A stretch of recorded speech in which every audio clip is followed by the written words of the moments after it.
है दोस्तों, स्वागत है आप सभी का आज की इस वीडियो में। आप सभी को पता है एसबीआई क्लर्क का जो प्रीलिम्स का एडमिट कार्ड था आउट हो गया है। डेट्स तो आपको पहले ही पता चल गई थी, एग्जाम डेट्स है ना, 20, 21 और 27 ऑफ सितंबर।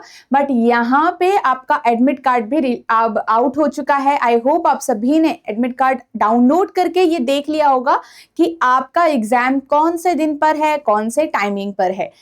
अब आपको बहुत जो ये समय है बहुत इंपॉर्टेंट तरीके से आपको समझना होगा कि इसको यूज करना बहुत ही स्ट्रेटेजिकली जरूरी है हमारे लिए। ये जो समय आपके पास है, अभी देखो, अभी आज से लेकर जो एसबीआई क्लर्क के प्रीलिम्स एग्जाम तक सोचिए, और साथ ही जब आपका आईबीपीएस क्लर्क का एग्जाम है जो आपको अक्टूबर में शेड्यूल है, तब तक आपका ये बहुत क्रूशियल टाइम है और आपको इसको बहुत अच्छे से यूज करना है। और एग्जाम में हमें क्या करना है, प्रीलिम्स को पास करने के लिए हमें कट ऑफ को क्लियर करना पड़ेगा, राइट। और वो कट ऑफ को क्लियर करने के लिए हमें ये समझना पड़ेगा कि हम हर एक सेक्शन में कितना अपना इनपुट दे सकते हैं, कितना हम अच्छे से प्रैक्टिस कर सकते हैं, सो दैट कि एग्जाम में भी हम प्रीलिम्स को अच्छे से टारगेट कर पाए और कट ऑफ को क्लियर कर पाए, राइट। और इसके लिए हमें जो भी ऐसे टॉपिक्स है जिनकी बहुत अच्छी ज्यादा वेटेज है बाकी सेक्शंस में, उनको अच्छे से कवर करना है, उनकी प्रैक्टिस हमें अच्छे से करनी है। तो रीजनिंग की अगर बात करें तो रीजनिंग में आप सभी को पता है कि पजल्स एंड सिटिंग अरेंजमेंट की हाईएस्ट वेटेज रहती है।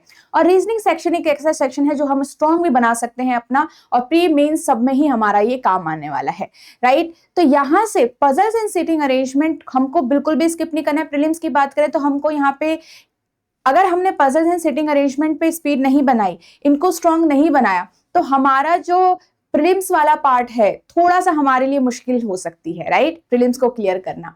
तो यहाँ पे पजल्स को अच्छे से समझना भी है, स्पीड भी बनानी है, एक्यूरेसी भी बनानी है, और साथ के साथ एग्जाम में अटेम्प्ट भी करना है आप लोगों ने।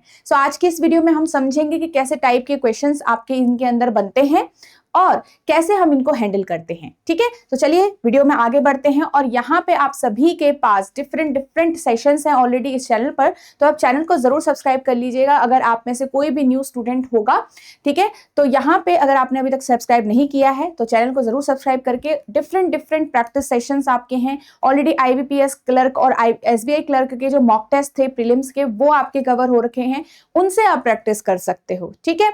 चलिए यहाँ पे सबसे पहले अगर हम वेटेज की बात करें तो वेटेज जो है आपकी टॉपिक्स के अंदर, ये सारे टॉपिक्स आपके आते हैं प्री में, है ना, दोनों ही पेपर में सेम लेवल रहता है पहली बात, और ये आपके टॉपिक्स की वेटेज रहती है। और सबसे ज्यादा हम अगर यहाँ पे देखें तो 20 to 25 मार्क्स की वेटेज या 22 मार्क्स की वेटेज हमारे पास सिटिंग अरेंजमेंट एंड पजल, ये दो सेक्शन आपके बनाते हैं, ठीक है। 20 से लेकर 25 मार्क्स आपका अलग से यहाँ पे हो गया।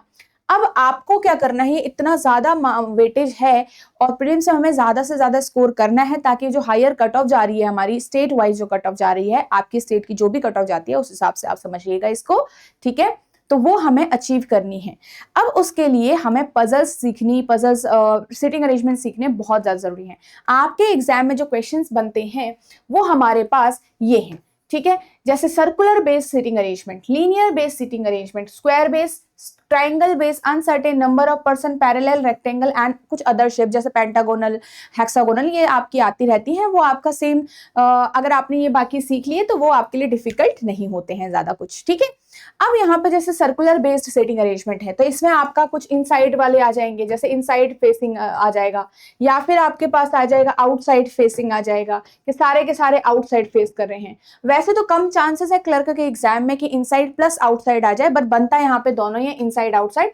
आप दोनों की भी प्रैक्टिस साथ के साथ कर सकते हो, बिकॉज ये आपको मेंस में भी कवर तो करना ही है, राइट। तो प्रीलिम्स में यहां तक आता है कि सारे के सारे इनसाइड देख रहे हैं, सारे के सारे आउटसाइड देख रहे हैं।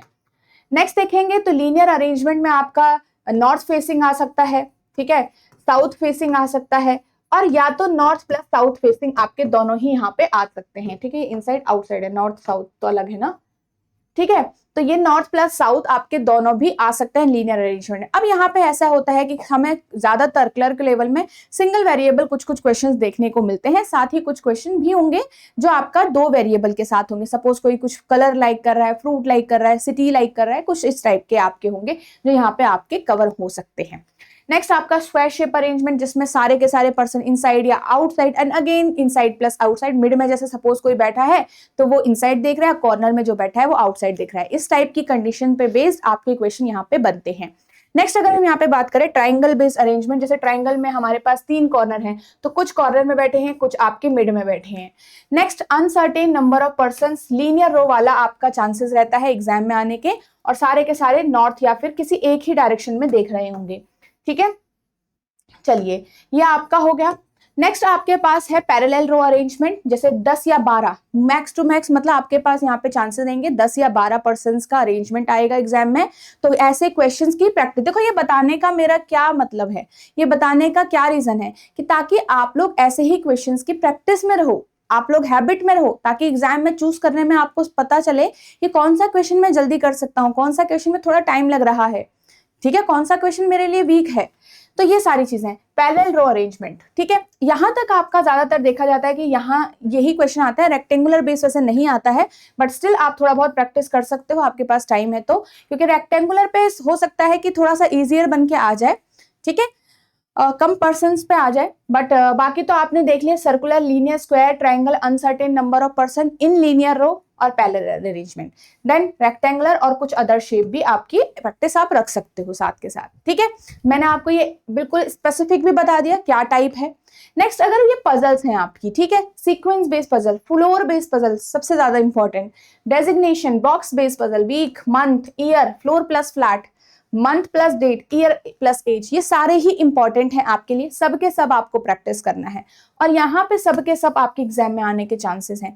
अगेन यहाँ पे जैसे कि इनसाइड आउटसाइड तो नहीं होता, यहाँ पे टेबल बनती है आपकी, और इन टेबल में आपके पास 1 या 2 या कितने, जैसे देखो अगर एग्जाम में आपको लग रहा है कि एक एक्स्ट्रा केस में बना दूं तो मेरा काम आसान हो जाएगा, तो वहां पे ज्यादा सोचने की जरूरत नहीं है, फटाफट से एक केस बना लो और थोड़ा सा अपना काम आप सोचने का कम करके थोड़ा सा देख लो कि भाई कहाँ पे क्लैरिटी लग रही है। ठीक है, अब यहाँ पे आपके पास देखो ये बॉक्स बेस्ड पजल काफी इंपॉर्टेंट है, floor based puzzle, week based puzzle, और एक आपका हो गया फ्लोर प्लस फ्लैट और मंथ प्लस डेट। ये जो पजल्स हैं आपकी, ये 5 टाइप जो है वो बहुत ज्यादा इंपॉर्टेंट तो सारे ही हैं, आने के चांसेस, मतलब आने के चांसेस जो होते हैं हर साल ये ज्यादा पूछे जाते ही जाते हैं। बाकी फिर आपका सीक्वेंस बेस्ड पजल हो गया, डेजिग्नेशन बेस्ड पजल हो गया, मंथ, ईयर और ईयर प्लस एज, ये कई बार कम कम आता है, जैसे ईयर प्लस एज आपका पीओ लेवल तक का हो गया, पीओ प्री, बट स्टिल आप लोग प्रैक्टिस भी जरूर करके जाइएगा। ठीक है, ताकि आपको थोड़ा सा पता रहे, और कभी भी सरप्राइजिंगली हल्का सा भी एग्जामिनर अगर हमारा जो लेवल है वो एग्जाम का बढ़ाना चाहे तो थोड़ा सा आप भी उसके लिए रेडी रहिएगा, है ना। तो ये सारी चीजें, अब इनमें से जैसे एक भी क्वेश्चन टाइप आपको छोड़ना नहीं है अभी प्रैक्टिस के दौरान, ये सारे आपको कवर करने हैं। ठीक है, सिंगल वेरिएबल भी कवर करना है आपको, 2 वेरिएबल भी कवर करना है आपको। ठीक है, ये दोनों ही तरीके से। अब आपके पास यहाँ पे क्या तरीका है अच्छे से पजल्स और सीटिंग को तैयार करने का। देखो सबसे पहले हमें पता ही है, हम शुरुआत करते हैं इजियर क्वेश्चन से, और वही आपको करते हो आप लोग, है ना। तो अभी तक आई होप, जैसे एसबीआई क्लर्क की आप तैयारी में हो तो आई होप अभी तक आप तो 80-90% कर चुके होंगे, and now you are just revising the things, now you are just, एक होता है ना लास्ट में एक हमको बस अपने में एक पॉलिश करना है खुद को, और थोड़ा अच्छे से और क्वालिटी लानी है अपनी पढ़ाई की, है ना। थोड़ा और क्वालिटी लाने के लिए हम सारी चीजों को अब रिवाइज कर रहे हैं, एकजुट कर रहे हैं, कनेक्ट कर रहे हैं। तो अब आपको यहाँ पे देखो क्या होता है, पजल्स एंड सिटिंग अरेंजमेंट आपको अलग से, देखो पजल्स के कुछ टाइप अलग से प्रैक्टिस करने हैं, कुछ टाइप सिटिंग अरेंजमेंट के आपको अलग से प्रैक्टिस करने हैं। ये आपके अलावा मॉक टेस्ट और अलावा आपके सेक्शनल टेस्ट है, मतलब जैसे सिंप्लीफिकेशन के कुछ क्वेश्चन आप अलग से सॉल्व करते हो, इसी तरीके से पजल्स को अलग से करना है, मतलब मॉक टेस्ट तो दे रहे हो वो अलग है, वो काउंट ये काउंट नहीं हो रहा उसमें, ठीक है, ना ही सेक्शन में ये काउंट हो रहा है, तो ये आप अलग से सॉल्व करो। जैसे आपने 50-50 का सेट लगा लिया, 50-50 के क्वेश्चंस आपने इसमें लगा लिए, 50-50 के नेक्स्ट डे इसमें लगा लिए, तो ऐसे करके इनको प्रैक्टिस करो। ठीक है, 1 घंटा आप दे सकते हो, जैसे अब जैसे मान लो अगर मैं यहाँ पे टाइम लगाऊं तो कोई पजल ऐसी भी होगी एग्जाम में जो आपसे 3 मिनट में बन जाए, जो आपसे 2 मिनट में बन जाए, जो आपसे 2.5 मिनट में, 3.5 मिनट में, 5 मिनट में, ऐसे क्वेश्चंस आपके आते हैं। जब आप एग्जाम में देखो, एग्जाम में कैसे अटेम्प्ट करोगे, एग्जाम में आपका पहला अगर इनमें से इन दोनों में से कुछ आता है तब आप उसको नहीं चूज करोगे, आप देखोगे आगे कोई और क्वेश्चन है कि नहीं, कुछ जैसे इनइक्वालिटी हो गया, सिलॉक्स हो गया, ठीक है। उसके बाद अगर आपको कोई पजल दिख रही है तब उसको सॉल्व कर लो, लास्ट के लिए नहीं बचाना है। ठीक है, लास्ट में क्या होता है कि कई बार हमारे पास अगर 1-2 मिनट बच जाते हैं, पजल्स रह जाती है, तो वो हमारे लिए फायदेमंद है ही नहीं, क्योंकि उतने मिनट में ना हमसे सॉल्व होगी, क्योंकि वो टाइम खत्म होने वाला है अब, ठीक है।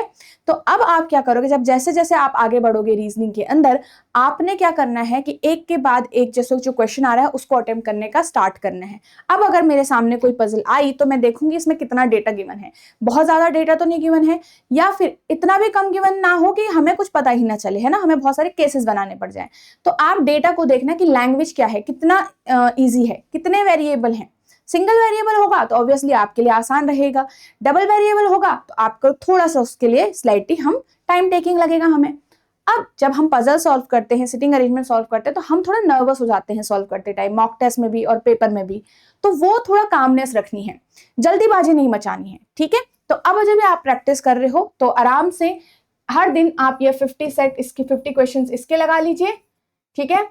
नेक्स्ट डे 50 क्वेश्चन इसके लगा लीजिए, टाइमर के साथ इनको प्रैक्टिस करिए, विदाउट टाइमर मत करिए, टाइमर के साथ ही सब कुछ यहाँ पे आपका होगा, ठीक है। जैसे आपने कोई सॉल्व पजल करी है तो 4 मिनट का, 2 मिनट का, 3 मिनट का उनको ट्राई करो, ओके।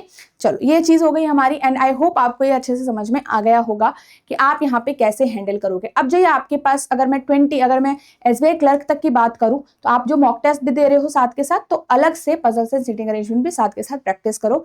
ये जो आपके 5-6 दिन बचे हुए हैं अभी, ठीक है, जिनका 27 तक पेपर है वो भी ऐसे ही करिए। आपके पास 10, 11, 12, 13 दिन बचे हुए हैं, आप लोग ऐसा करो, अच्छे से चीजों को कवर करो, प्रैक्टिस करते रहो इंडिविजुअल टॉपिक की। जैसे डीआई अलग से करना पड़ेगा आपको, है ना, जैसे सिंप्लीफिकेशन थोड़ा अलग से करना, क्योंकि 8-9 क्वेश्चन तो मेरे उसी से आ जाते हैं, ओके।